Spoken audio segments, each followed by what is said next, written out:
So hi, I'm Karina from Maps and Footprints, and this is what I wish I knew about EF Ultimate Break before my first trip.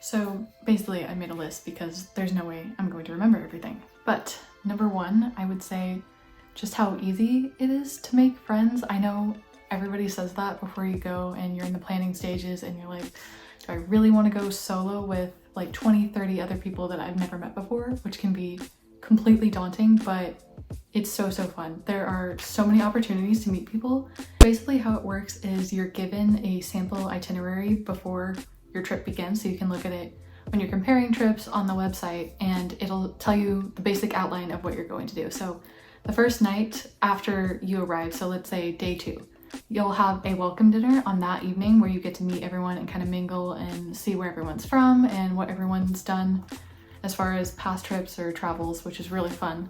And of course you'll have roommates on this trip unless you choose a single option, or sometimes you'll get an upgraded option in the Ultimate Plus trips, which I'll talk a little bit more about later.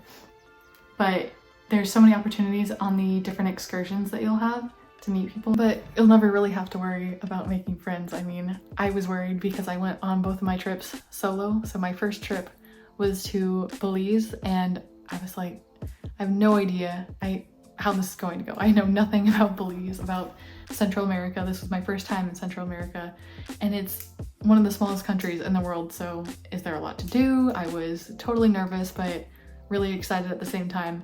And the day that we got there, at the airport, I was already meeting people and we were planning like future days throughout the trip and what we were gonna do, talking about where everyone's from. It was so fun. The best part about that trip was that I met some really cool people who convinced me to go on another trip, which is usually how it goes. And I met up with them in Iceland in March, and that was the coolest trip I could have ever done. So without having met them, I probably wouldn't have gone because Iceland wasn't on my bucket list at all, not even in the top 10 because I didn't really know much about it.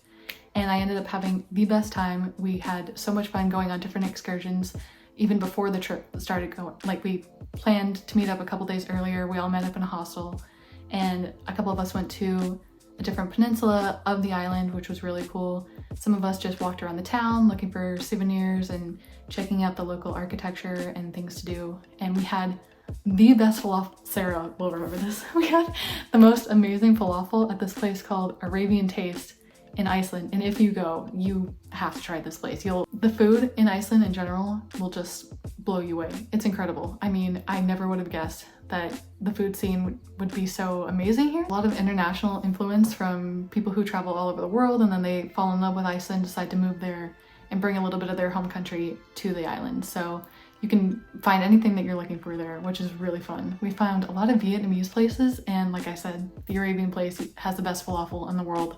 No doubt. Number 2, I will say that you don't really need to be a seasoned traveler to go on these trips. I only started traveling internationally in 2019 after my study abroad experience, and then of course 2020 happened, so had a brief break there. But I haven't really been to that many countries, so I didn't really know what to expect when going to Central America, especially for the first time.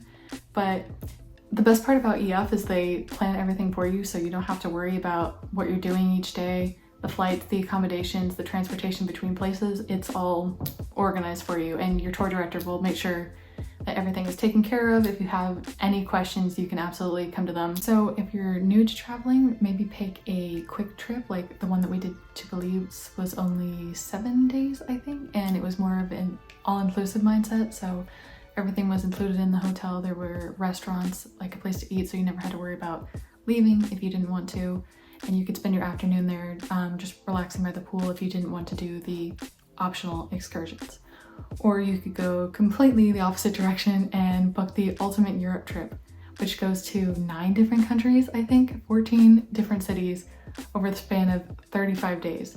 and you're staying in hostels with your group of around like 30-40 people, moving from big city to big city, getting a little bit of a taste of everything, the biggest cities in Europe. So that's one way to dive into international travel, and I would also highly recommend that trip. I've heard nothing but amazing things, but maybe just bring a backpack if you're going to be staying in places like that. On that note, it brings me to the third thing that I wish I knew before traveling with EF, is that there are over 65 trips to choose from. Whether you want to stay close to home and do something domestic like the national parks trips, or even go to Hawaii, or if you'd really prefer the global experience, you can head to somewhere like Egypt, even our trip to Belize. You could go to Costa Rica, you could go to South America, Colombia, Ecuador, and the Galapagos. You could go to Peru and climb Machu Picchu. You could go to a safari in Kenya and Iceland in the middle of the Atlantic Ocean, touching the North Pole and the Arctic Circle. I mean, there's trips for everybody, and there's 3 different types of trips that you can really do. So the first is backpacker style, which is like the ultimate Europe trip where you're staying in hostels, you're traveling with a bigger group, you're moving by bus to different locations. Moving from place to place is a part of the itinerary, so you're traveling to bigger cities, kind of getting a little taste of everything. Or the second option is more the average style, I would say, like the normal trip itinerary that you expect to have.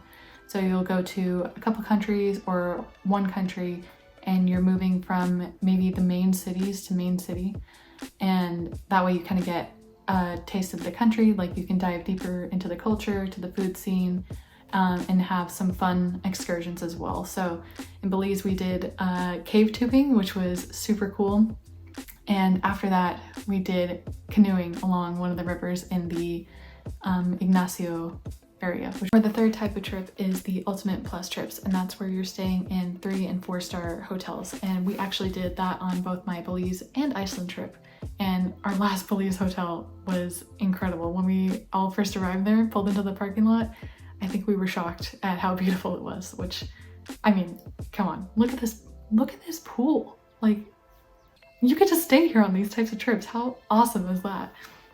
And then our Iceland place was super fun as well, because we did stay in a hostel right before we started the trip, and so upgrading to that was super fun. And we had kind of a spa night outdoors, which was really cool.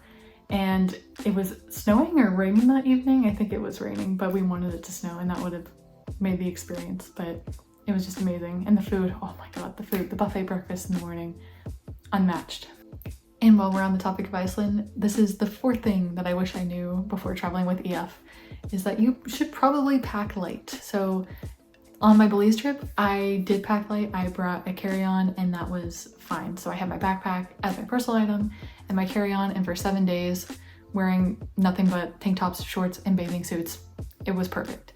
For Iceland, I ended up bringing my bigger suitcase, which, you know, winter travel, I went in March, so it makes sense. You gotta pack more coats and everything, but it does help to pack light. We ended up moving from our hostel to the hotel in the snow, kind of dragging our suitcases behind us, and that was just a little bit tougher than I would have liked. I mean, in the future, like, I will try and pack lighter just because I think it makes the experience better. You have more of a capsule wardrobe to work with, and you're focusing more on the place that you're seeing instead of, you know, what outfits you bring. But hey, if you want to dress it up, make it a fashion show, I'm all for it. The Instagram pics are worth it 100%.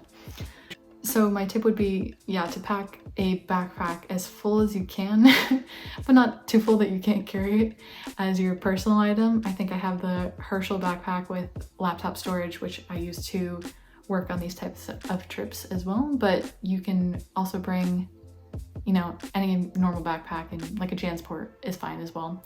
And even use packing cubes to fill that with things that you don't want to lose, just in case your luggage gets lost. And then with that, you can bring your carry-on suitcase and anything else you want to take in there, you know, especially all the clothes that you want to bring for the Instagram pics. You can fit it in there, and that way it's not too heavy to carry around, especially if you're in Europe or older cities where cobblestones are the only option. Big suitcase will not be your friend. And that brings me to number 5, which is there are payment plans available to help you break up the cost of the trip if you don't want to have to pay for everything up front.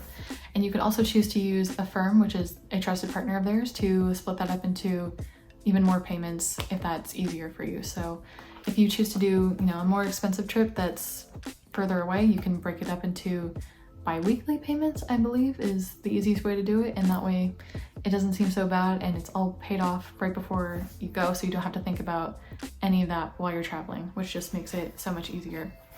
Also, one major tip would be to book near the sales periods. So their biggest sale is always near Black Friday, and you can get up to $500 off some of their best trips, especially the Greece trips are what they're known for, and that makes it even better. And they also have their semi-annual sale, which is actually happening right now. That's so ironic. Anyways, so you can get a pretty good deal during those sales too, I think. And on top of that, you can get an extra $100 off your first trip with EF by using this code, which will be included in the link below. So once you click that link, it will automatically be applied to your cart at checkout, and you just get an extra discount on top of the sales. So the best time to book, I would say, would be right now during the semi-annual sale, which goes until February 23rd, I believe. So you have 3 weeks to pick out your trip and get an awesome deal. Traveling with EF Ultimate Break has honestly been a dream come true. I mean, I've always wanted to travel the world since for as long as I can remember. I was obsessed with Samantha Brown and The Amazing Race. I would watch that every Sunday, and I just knew that this is what I wanted to do. And even while I was in high school, I was looking at them for trips after I graduated when they were still called EF College Break. And the trip that I wanted to do the most was Venice, Florence, Rome, I believe. And I was desperate to go to Italy. Had started saving up the money, and then college took over. I didn't have any time. And then I graduated college, and that was during the pandemic. So I didn't really have a chance to travel as much as I wanted, especially on a group trip.